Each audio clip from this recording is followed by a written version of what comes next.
Ini tips pertama untuk mau menikah, membina hubungan dulu. Ya, kalau lu belum punya pacar, maka berdoalah dan mulai melangkah. Bukan itu seperti lagu bidadari jatuh dari sorga. Nggak bisa. Kalau lu mau menikah, maka lu harus mengambil langkah untuk berpacaran duluan, saling mengenal. Kemudian komitmen. Ya, jadi kalau lu sudah punya pasangan, jangan lagi lu pengen cari yang di sana, pengen cari yang di sini, gitu. Karena manusia nggak ada yang sempurna. Tapi pada waktu kalian saling mengisi, kesempurnaan itu akan datang. Gitu. Laki-laki nggak sempurna di mata perempuan, perempuan nggak sempurna di mata laki-laki. Ya, pasangan muda yang saat ini lagi membina hubungan, bagaimana supaya bisa masuk di dalam jenjang pernikahan?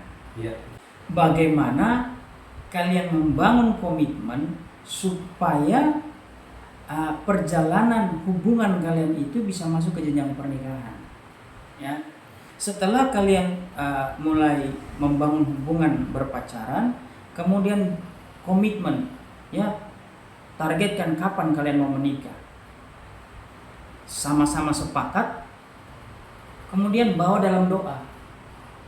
Nah, kalau sudah sepakat, maka langkah selanjutnya adalah berani untuk melangkah. Ya, berani untuk melangkah. Kalau memang sudah berdoa untuk menikah, maka melangkahlah benar-benar, bukan kalian setengah-setengah. Wah, lagi nggak ada duit. Wah, tunggu dulu karir saya bagus. Ya, kamu nggak akan sampai kepada jenjang pernikahan, ya kan? Berarti harus berani melangkah, Kak, ya? Iya, harus berani melangkah. Jadi, ya, karena kalau kamu berani melangkah, maka Tuhan akan menyertai langkah-langkahmu. Pernikahan itu bagaikan Goliat, ya, di medan perang. Ada banyak orang mengenal Tuhan, tapi mereka tidak berani untuk maju melawan Goliat. Tapi karena keberanian Daud, maka Tuhan menyertai langkah-langkah dia sehingga dia bisa memenangkan Goliat di medan perang dengan begitu luar biasanya. Ya, diceritakan oleh firman Tuhan. Jadi yang pertama melangkah, berani melangkah. Dalam keberanian itu Tuhan menyertai langkah-langkah kita. Ya. Setelah Tuhan menyertai langkah-langkah kita, ya komitmen kita harus benar-benar terjaga.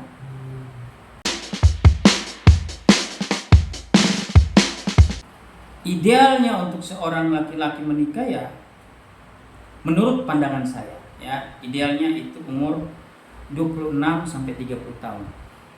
Itu ideal untuk dia menikah. Kalau dia terlambat, sebaiknya di usia 30 tahun. Diharapkan di usia 30 tahun dia sudah bisa membangun karirnya. Gitu. Tapi seumpamanya belum ada karir, ya, you juga harus tetap berani melangkah. Kesaksian saya, memang saya pada waktu berpacaran dengan yang saat ini sudah menjadi istri saya, kita sama-sama bersepakat menentukan kapan kita mau menikah. Bukan berangan-angan, tapi menentukan. Artinya kesepakatan kita sudah sampai di level benar-benar sangat sepakat. Bukan sekedar yang namanya MOU.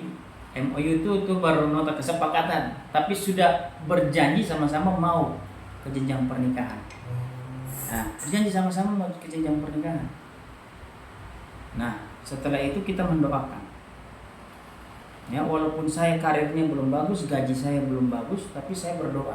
Saya sama calon istri saya berdoa dan kami mulai melangkah.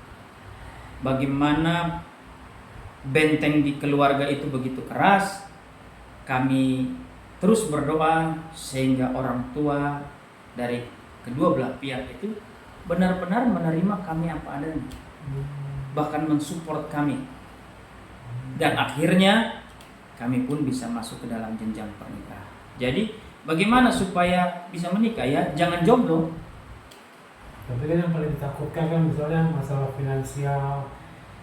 Tidak ada kalau kita selalu merasa kurang. kita lihat saudara kita di seberang, ya mereka untuk menikah sangat dipermudah, hanya alat beribadah dan keinginan untuk mau menikah.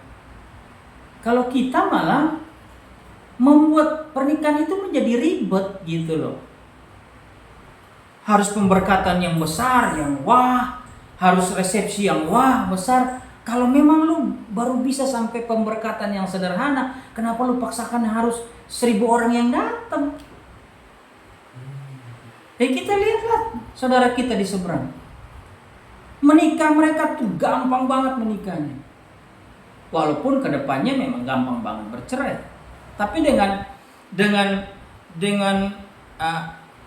pemahaman kekristenan, ya bahwa yang telah dipersatukan Tuhan tidak bisa dipisahkan manusia, maka sebenarnya pernikahan itu adalah satu tahap untuk mempermuliakan nama Tuhan di dalam hubungan suami istri. Karena firman Tuhan mengatakan, di mana 2-3 orang bersepakat di situ Tuhan hadir.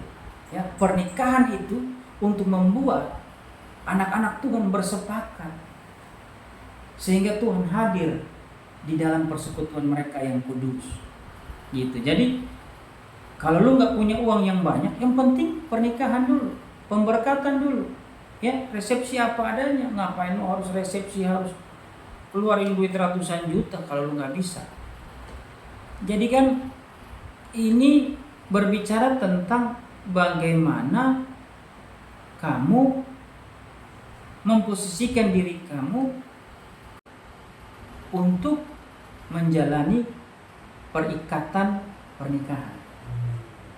Ya, kalau orang lain, tetangga kita, saudara kita itu bisa melangsungkan pernikahan sangat-sangat simpel sekali. Waktu mereka bersepakat pengen menikah, maka pernikahan itu dapat realisasi. Ya, mereka disetujui oleh imam mereka, kemudian dicatatkan di catatan sipil, selesai pernikahan itu. Tapi kan kita cateringnya berapa banyak, pakaian pernikahan, pakaiannya harus sehebat apa, ya disitulah yang membuat kita terhalang untuk masuk ke jenjang pernikahan. Ya kalau memang ada berkat lebih ya sudah oke.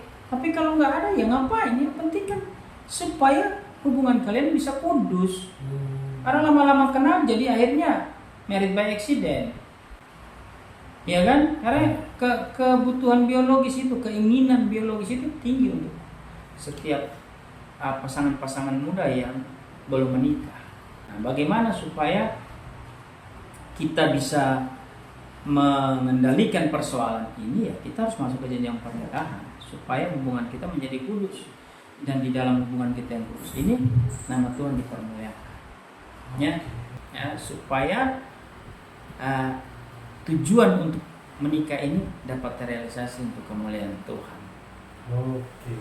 Haleluya. Oke, terima kasih. Oke, Tuhan Yesus memberkati.